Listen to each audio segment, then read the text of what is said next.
그만 좀 소리 질러. 늙은 귀가 터질 것 같아. 사람 미치게 하네, 정말. 어머니가 미치게 만든 거예요. 저 사람을 제 위에 세운 게 누군데요? 그 사람은 나 살리려고 온 사람이야. 너처럼 짜증내고 한숨 쉬는 사람 아니라고. 지쳤다는 말, 그거 얼마나 편한 말인지 아세요? 그렇게 말하면서 날 버린 거잖아요? 버린 게 아니라 도망친 거야. 내 얼굴 볼 때마다 죄책감이 목을 조르더라. 오늘은 71살 정순 할머니의 사연입니다. 사연 시작 전에 혹시 좋아요와 구독 눌러주셨나요? 따뜻한 클릭 한 번이 더 깊은 사연을 만듭니다. 아침 공기가 차갑게 스며들었습니다. 유리창엔 얇은 성에가 내려앉았고 부엌에서는 죽이 은근히 끓고 있었어요. 국자 끝이 둥글게 돌며 흰 쌀알을 밀어내는 소리가 작게 울렸습니다. 선영은 오른손으로 냄비 뚜껑을 살짝 열고 김을 밖으로 내보냈습니다. 김은 잠깐 하얀 구름이 되었다가 금세 천장으로 사라졌습니다. 이 집의 아침은 오래전부터 이런 식으로 시작되었죠. 어머니, 약 드실 시간이에요. 그녀는 그릇을 받아들고 방으로 들어갔어요.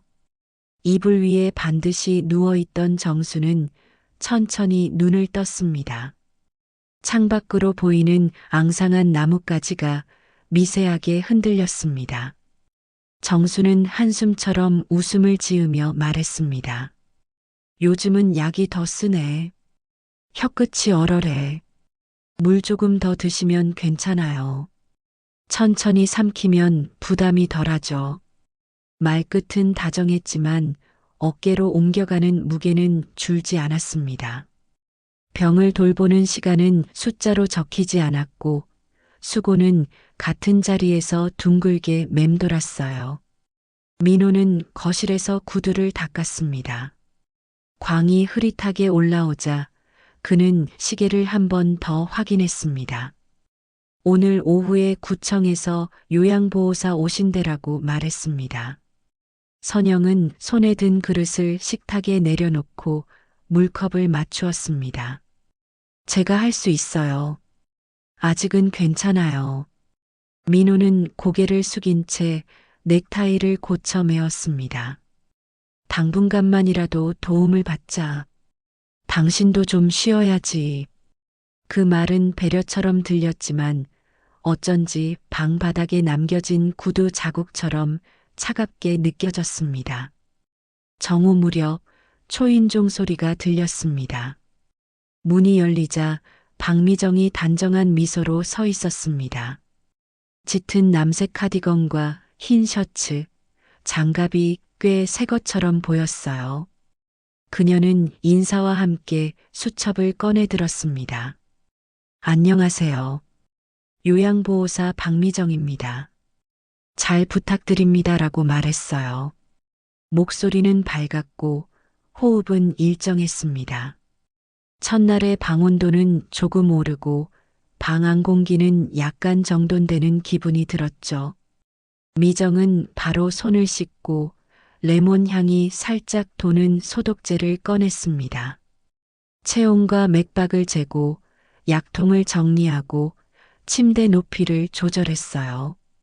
정수는 그 과정을 천천히 바라보다 조용히 말했습니다. 참 손이 야무지네.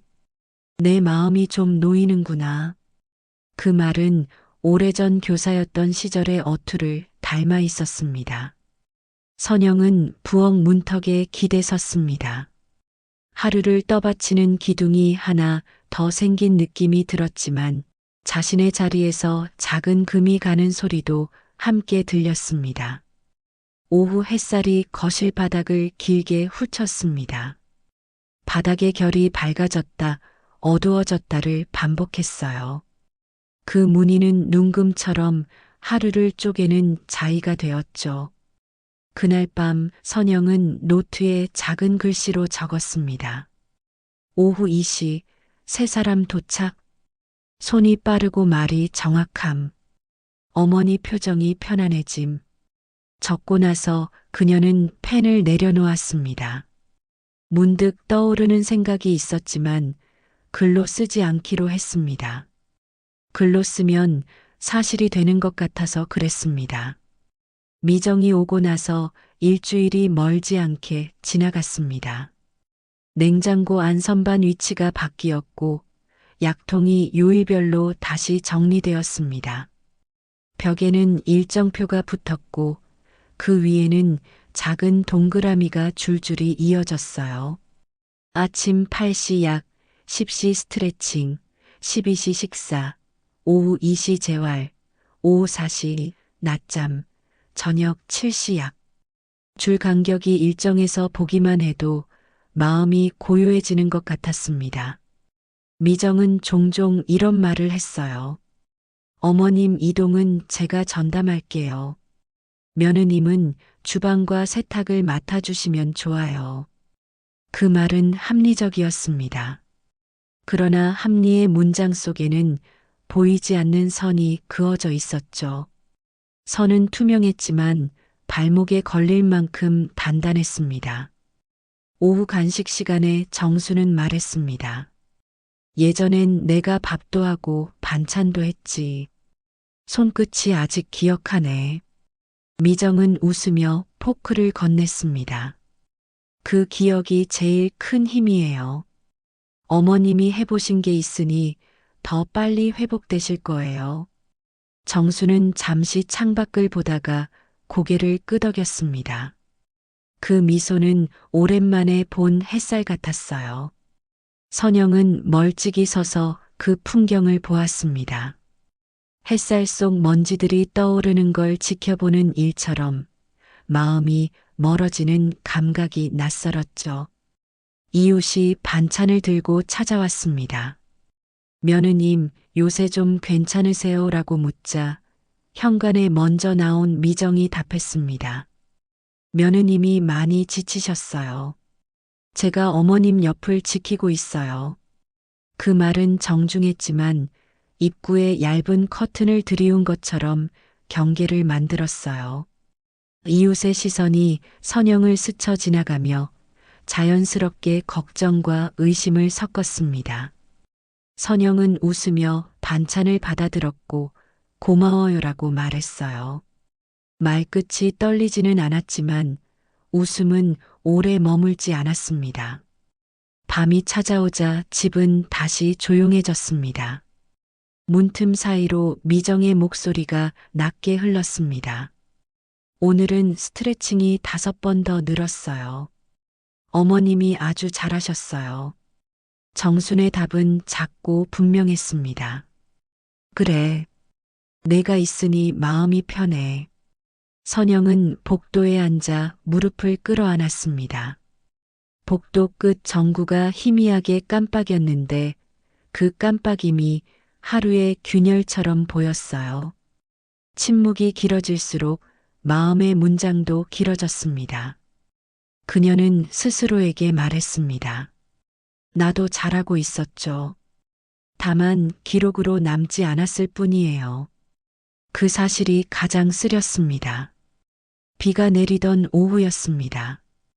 유리창에 가느다란 비줄기가 쇄도하듯 내려앉았습니다.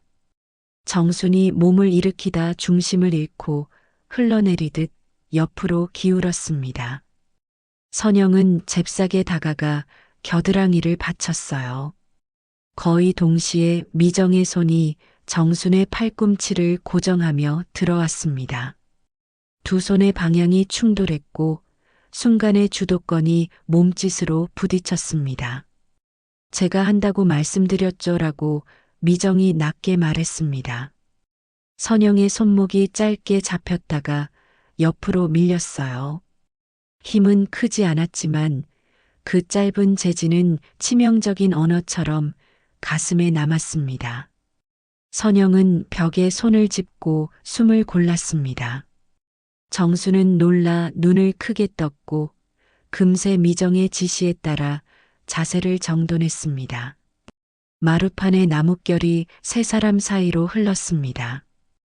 에구, 다치면 큰일 나지. 조심들 해야지라고 정순이 말했어요. 미정은 숨을 고르며 미소를 지었습니다. 괜찮아요, 어머님. 놀라셨죠? 금방 편해지실 거예요. 그날 밤 집안의 역할표는 더욱 뚜렷해졌습니다. 미정은 야간 지침을 새로 적었습니다. 새벽 호출 있을 때만 가족 출입, 불필요한 접촉 금지. 글씨는 예뻤고 문장은 완벽했습니다. 선영은 그 종이를 가만히 바라봤습니다. 종이는 얇았고 종이의 문장은 무거웠죠. 정수는 선생님 말이 맞지. 새벽에 복잡하면 더 힘들어라고 말했습니다. 그 말은 달래는 어투였지만 벽돌처럼 단단했습니다. 선영은 고개를 끄덕이고 방을 나왔습니다. 잠들지 않는 집에서 가장 잠들고 싶은 사람의 등을 스스로 토닥였습니다.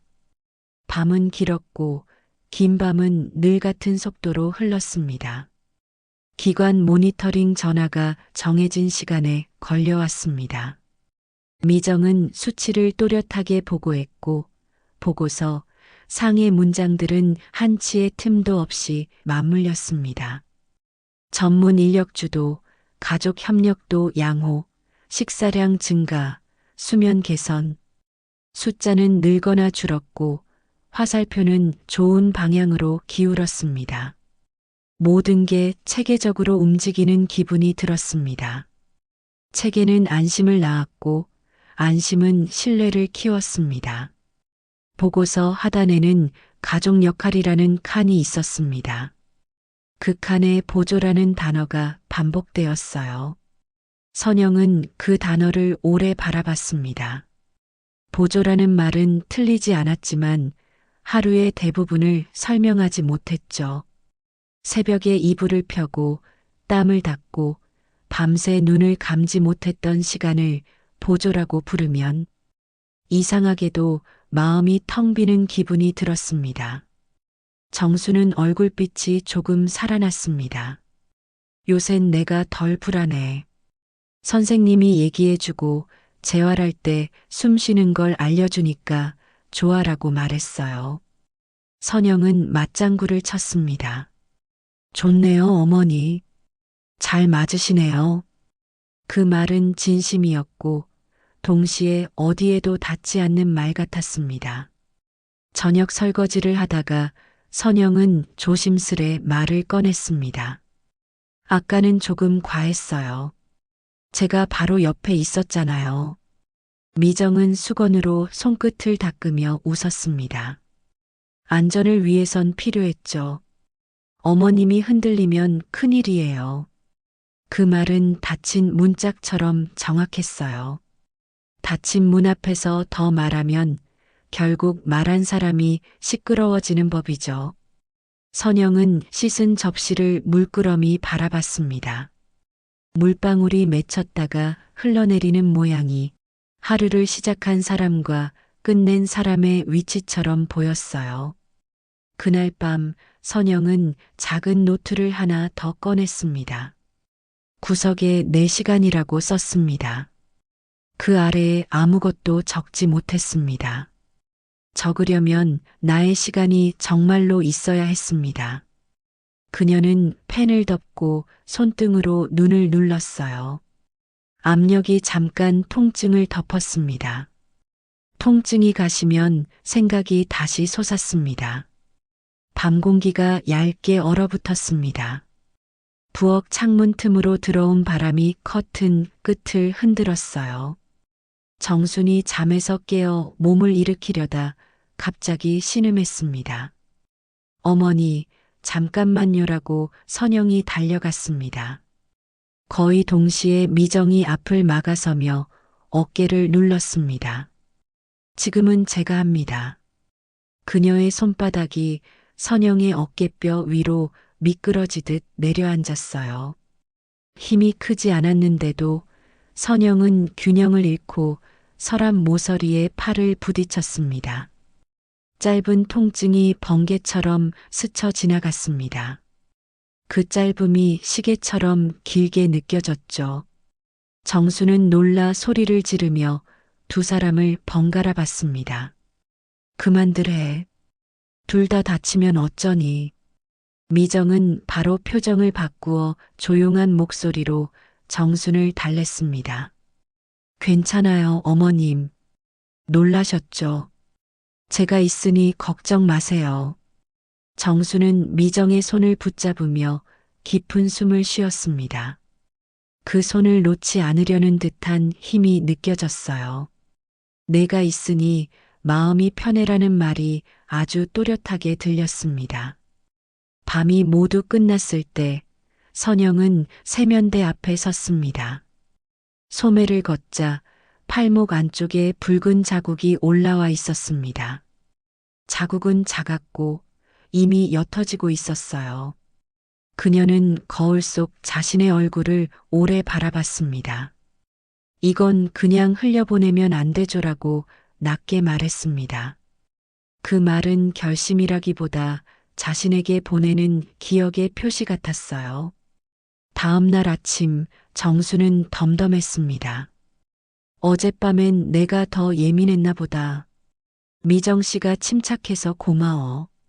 선영은 조용히 미소를 지었습니다. 웃음이 어색하지 않도록 근육을 조심스레 움직였어요. 웃음이 오랫동안 남아있지는 못했지만 오늘도 하루가 시작된다는 기분만큼은 정확했습니다.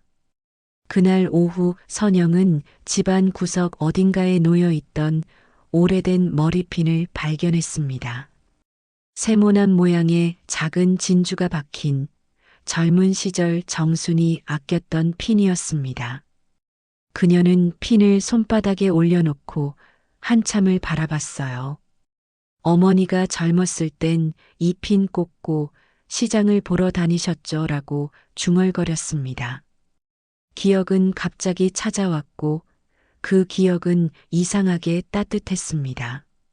그러나 따뜻함은 과거의 온도였죠. 현재의 공기는 조금 더 차가웠습니다. 며칠 사이에 정수는 말수가 줄었습니다. 음식도 절반만 드셨고 낮잠이 길어졌습니다. 미정은 재활 강도를 조금 낮추고 대신 손 마사지를 더 길게 했습니다. 그녀는 말했습니다. 어머님이 손을 잡으면 안정이 빨리 오세요. 오늘은 이걸 오래 할게요. 정수는 눈을 감고 손을 내어주었습니다. 얼마 후 정순의 표정에 미세한 안도가 스쳤습니다. 안도는 믿음과 닮아 있었습니다. 선영이 죽을 들고 방으로 들어가려 하자 미정이 문 앞에서 멈춰 세웠습니다.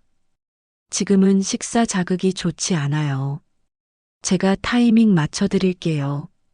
말투는 부드러웠지만 움직임은 단호했습니다. 선영은 그릇을 내려놓고 한 발 물러섰습니다. 그 한 발의 후퇴가 처음은 아니었고 오늘이 마지막도 아니라고 느꼈어요. 정수는 눈을 떠서 말했습니다. 그냥 두어라. 미정 씨가 알아서 잘하네. 그 말은 상냥한 듯 했지만 방 안의 공기를 완전히 바꿔놓았습니다. 선영은 대답 대신 고개를 숙였습니다. 목 안쪽에서 뜨거운 것이 올라왔다가 금세 사라졌어요. 뜨거움은 종종 부끄러움과 같은 모양을 하고 나타나죠. 밤이 되자 마루의 그림자가 길게 드리워졌습니다. 선영은 방 앞에서 잠시 서 있었습니다. 문 안에서 들려오는 숨소리가 멀게 느껴졌어요. 문손잡이를 잡았다가 놓고 다시 잡았다가 또 놓았습니다. 마음은 안으로 들어가고 싶었고 몸은 밖에 머물고 싶었어요.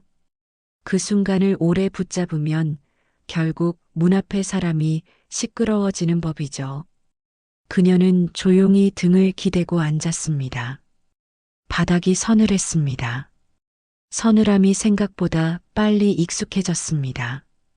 그날 새벽 잠깐 잠이 들었다 깼을 때 선영은 이상한 꿈을 보았습니다. 젊은 시절의 정순이 시장 골목에서 손수건을 고르는 꿈이었습니다. 정수는 늘 좋은 물건을 골랐고 값도 정직하게 치렀습니다. 꿈속 정수는 미소가 환했습니다.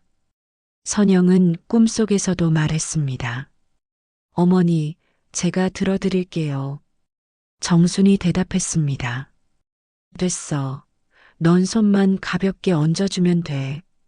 잠에서 깬 뒤 선영은 한참을 머리맡을 더듬었어요.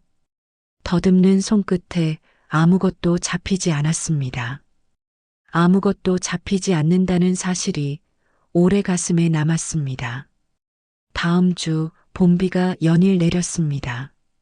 빗물은 일정한 간격으로 처마를 두드렸고 그 소리가 하루를 나누는 북소리처럼 들렸어요. 갑작스럽게 정순의 혈압이 떨어졌습니다. 의사가 침착하게 말했습니다. 병원으로 옮기는 게 좋겠습니다. 미정은 빠르게 배낭을 챙기고 정순의 옷을 갈아입히고 서류 뭉치를 차곡차곡 간수했습니다. 민호는 의사의 말에 연달아 고개를 끄덕였습니다. 서류 끝마다 그의 서명이 줄줄이 이어졌습니다. 선영은 가까이 다가가 말을 꺼냈습니다. 제가 같이 들어가도 될까요? 미정이 마스크 위로 차분한 눈빛을 보여주었습니다. 감염 위험이 있습니다. 복도에서 기다려주시면 감사하겠습니다. 그 말은 공손했고 공손한 만큼 냉정했습니다. 병실의 문은 단단히 닫혔습니다. 유리창 너머로 정순이 미정의 손을 잡고 있었습니다.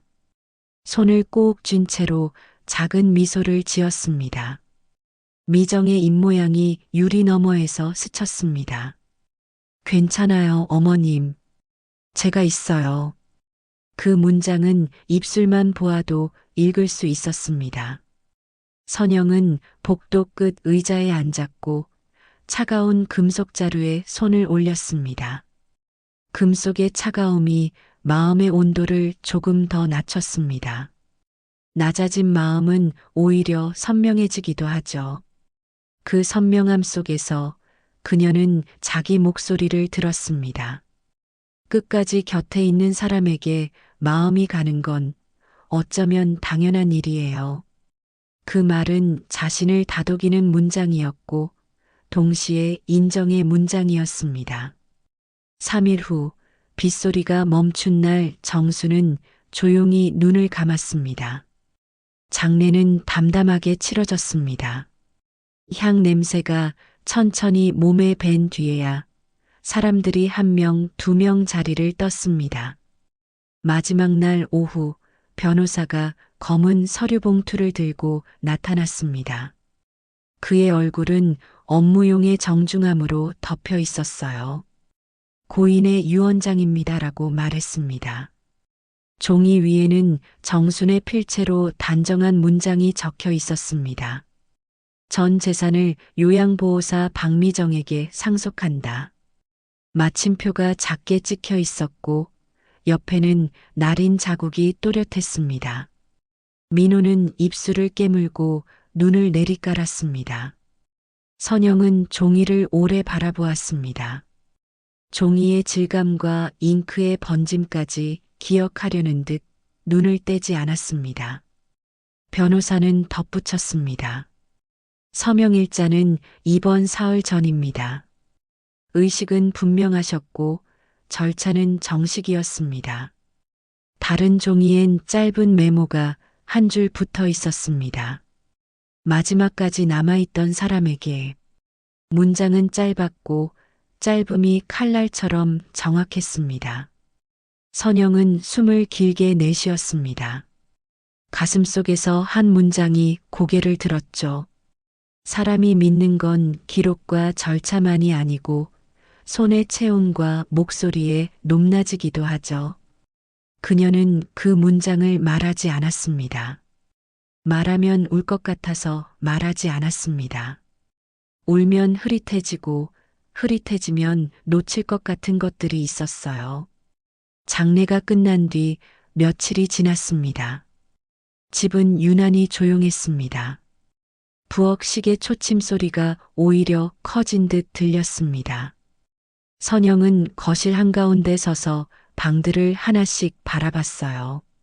정순의 방엔 아직 이불의 흔적이 남아 있었습니다. 베개에 눌린 자리와 늘어진 시트가 어쩐지 살아있는 그림자처럼 보였어요. 탁자 위에는 미정이 두고 간 노트가 한 권 놓여 있었습니다. 겉장엔 하루의 기록이라는 글자가 반듯하게 인쇄되어 있었어요. 그녀는 노트를 펼쳐 페이지를 넘겼습니다. 아침 혈압, 점심 식사량, 오후 재활 횟수, 저녁 수면 시간, 소화 상태. 숫자와 체크가 질서정연하게 늘어서 있었습니다. 마지막 페이지에는 짧은 문장이 남아 있었습니다. 어머님, 오늘도 잘 주무셨습니다. 손이 따뜻했어요. 선영은 그 문장 앞에서 손을 멈췄습니다. 따뜻했다는 단어가 가슴을 찔렀습니다. 따뜻함은 언제나 정의롭지 않아도 사람을 설득하는 힘이 있죠. 그녀는 노트를 덮었습니다. 창문 너머로 바람이 들어와 커튼을 밀었어요. 먼지 입자들이 햇빛 속에서 떠올랐다 가라앉았습니다. 그 움직임이 느리게 이어졌습니다. 선영은 조용히 의자에 앉아 두 손을 포개었습니다. 손바닥과 손바닥이 닿자 지난 시간의 감각이 떠올랐어요. 새벽의 땀과 물수건의 온도와 약 냄새와 문턱의 높이, 그 모든 것들이 손바닥 안쪽에서 희미하게 다시 살아났습니다. 그래도 어머니는 마지막에 외롭지 않았겠죠라고 그녀는 낮게 말했습니다. 그 말은 위로 같았고 동시에 쓰라린 인정 같았습니다. 외로움은 사람을 한쪽으로 기울게 만들고 기울어진 마음은 친절을 사랑으로 오해하게 만들죠. 그 오해는 때로 한 사람의 인생을 완전히 다른 방향으로 데려갑니다. 사람은 기록보다 손길을 먼저 기억하니까요. 민호가 조심스레 다가와 말했습니다. 이제 좀 쉬자. 응, 쉬어야죠. 말은 가볍게 나왔고 마음은 가볍지 않았습니다. 그녀는 시선을 들어 벽에 걸린 오래된 사진을 보았습니다. 젊은 날의 정순이 밝게 웃고 있었고 옆에는 아직 어려 보이는 민호가 서 있었습니다. 사진 속 웃음은 선명했고 선명함은 늘 과거의 것이었습니다. 해가 기울며 집 안으로 길고 얇은 빗줄기가 들어왔습니다. 선영은 천천히 일어나 정순의 방문 앞에 섰어요. 문손잡이를 쥐었다가 놓고 다시 쥐었다가 놓았습니다. 안에 들어가면 울 것 같아서 잠깐 더 서 있었습니다. 울음은 해야 할 말을 지우고 할 말을 지우면 기억도 흐릿해지죠. 그녀는 울지 않으려 입술을 깨물었습니다. 뒤돌아서려다가 한 번 더 문을 바라봤습니다. 문틈 사이로 달빛이 얇게 스며들었어요. 달빛의 가장자리가 작게 떨리는 걸 보며 그녀는 생각했습니다. 누군가의 친절은 다른 누군가의 고립 위에서 자라기도 하죠. 그 문장은 쓰지만 분명했습니다. 분명함은 때로 평화보다 오래 남습니다. 선영은 거실로 돌아와 작은 상자에 머리핀을 넣었습니다. 진주가 박힌 작은 핀이 부드럽게 달그락거렸습니다. 그 소리는 오래된 기억이 자리를 찾는 소리처럼 들렸어요. 그녀는 상자를 닫고 두 손으로 천천히 눌렀습니다. 눌리는 동안 마음속의 여러 문장들도 조용히 자리를 찾았습니다. 창문을 열자 바람이 들어와 커튼이 크게 부풀었다가 가라앉았습니다. 바람 속에는 먼 데서 온 냄새가 조금 섞여 있었어요. 바람은 지나가고 집은 제자리로 돌아왔습니다.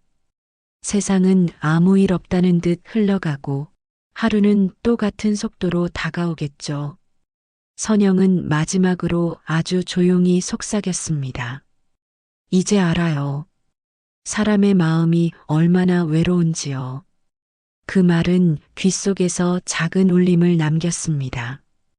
울림은 금세 사라졌지만 그 자리는 쉽게 비지 않았습니다. 그녀는 불을 끄고 천천히 앉았다가 더 천천히 눈을 감았습니다. 눈꺼풀 아래로 오늘의 그림자가 길게 흘렀습니다. 그 그림자 안에서 그녀는 쓰지만 분명한 진실을 가만히 붙잡았습니다. 그리고 아무에게도 말하지 않았습니다. 말하지 않아도 마음은 이미 알고 있었으니까요.